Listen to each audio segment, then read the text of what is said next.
বেঈমান খাইতেছে কিনা দুনিয়া? তো আল্লাহ তাআলা বলে কুলু ওয়া তামাত্তাউ কালিলান, এই নাফরমান কিছু সময়ের জন্য দুনিয়ার মধ্যে খা, ভোগ কর, ইন্নাকুম মুজরিমুন, কিন্তু মনে রাখিস তুই কিন্তু নাফরমান, তুই কিন্তু পাপী, আমি কিন্তু তোরে ছাড়বো না। কবরের প্রথম রাত থেকে হাসরের ময়দানে আমি দেখবি তুই বান্দা আমি কত কঠিন কত কঠোর,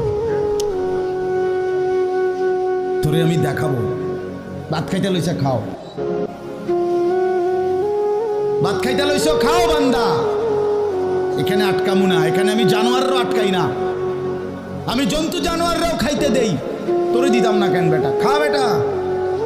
কিন্তু ইন্নাকুম মুজরিমুন, মনে রাখো 7টা বাজে নাস্তা করতে বসছো, আল্লাহ যেন ডাক দিয়ে বলে বেঈমান খা, ঠিক আছে নাস্তা, কিন্তু মনে রাখিস ফজরের নামাজ পড়স নাই, আমি হিসাব রাখছি।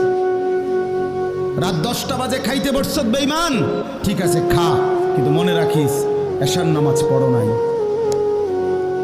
ঘর করলা, ফার্নিচার বানাইলা, ঠিক আছে থাকো, তো মনে রাখো এগুলো সুদের টাকা, এগুলা কাস্টমারের ঠকাইয়া মিথ্যা বইলা ওজনে